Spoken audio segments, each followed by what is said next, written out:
شب برات کو، برات کس کو کہتے ہیں؟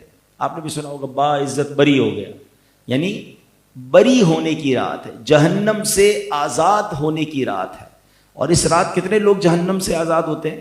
حدیث پاک میں آتا ہے کہ اس رات اللہ کریم قبیلہ بنی کلب کی بکریوں کے بالوں کی تعداد کے مطابق لوگوں کو جہنم سے آزاد فرما دیتا ہے۔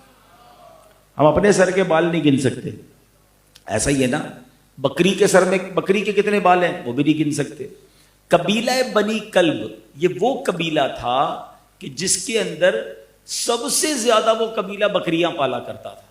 اب آپ بتائیے کہ جو سب سے زیادہ یعنی ہزاروں بکریاں اور ان بکریوں کے بال اور ان بالوں کی تعداد کے مطابق اللہ تعالیٰ گناہ گاروں کو جہنم سے آزاد فرما دیتا۔ کیا ہم میں سے کسی کو یہ خیال آیا کہ یار کروڑوں لوگ بخشے جائیں گے شب برات، میں رہ تو نہیں جاؤں گا؟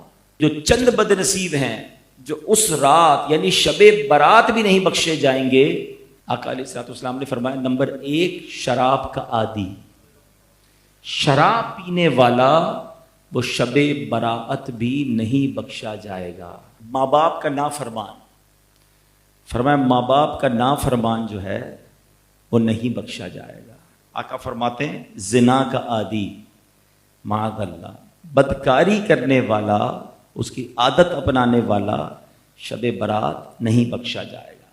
پھر فرمایا قطع تعلق کرنے والا، پھر فرمایا تصویر بنانے والا، اور آخری بات پیارے آقا علیہ الصلوۃ والسلام نے فرمایا کہ چغل خور بھی اس دن نہیں بخشا جائے گا۔ تو خدا را میرے پیارے اسلامی بھائیوں، آج شب برات آنے والی ہے، اس فکر میں یہ دن گزارو کہ کہیں سب بخشے جائیں اور میں نہ رہ جاؤں۔